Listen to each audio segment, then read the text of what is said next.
Our Project is Energy by Tyler Tritz, Chris Jonell, Stephen Haynes, and James Ho. Over time, energy has become increasingly necessary in people's daily lives.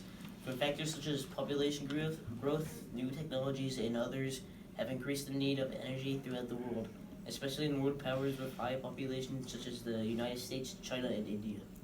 The problem is that we use so much energy that we can't make more in order to keep everything running to its highest quality.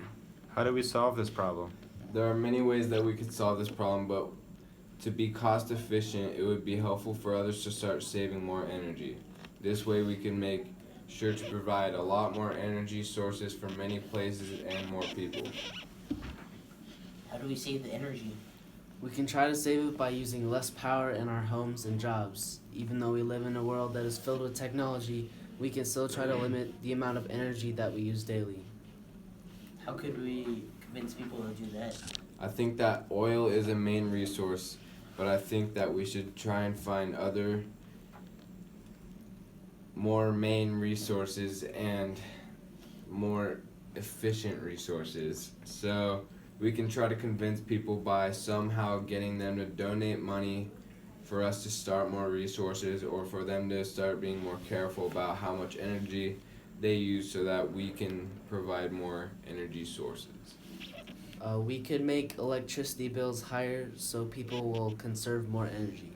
That is a good idea, but people may still be reluctant to conserving energy. What other ways do you think we could help the problem of the high demand of energy?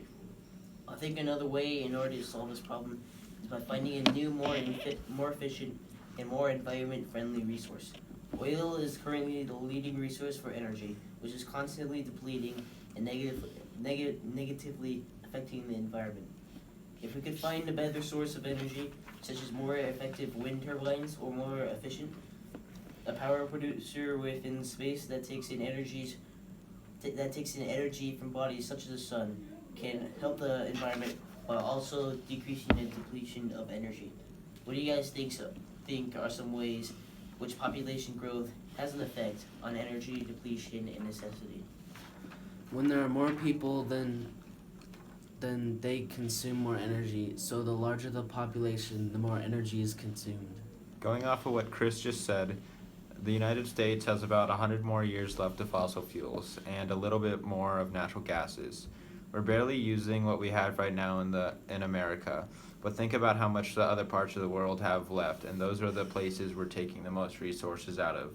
The point that I'm trying to get to is that the population is going to only keep growing, and the demand for energy as well. And the fuels that we have left on Earth are getting smaller and smaller, so eventually we're going to have to find an alternative source of energy. In conclusion, population has been a major factor within the world. It has led to several beneficial effects to the world, such as an increase in innovation and economy. With that said, population has also had drastic effects in the world, one of which includes the immense consumption and demand for energy. This demand for energy has led to negative environmental effects and also to many conflicts with sources of energy. Just to name a few negative effects, the demand and large production of energy has had on the world. The crisis for energy is necessary to be solved, whether it be by reducing the use of energy or using a more open, reliable source of energy.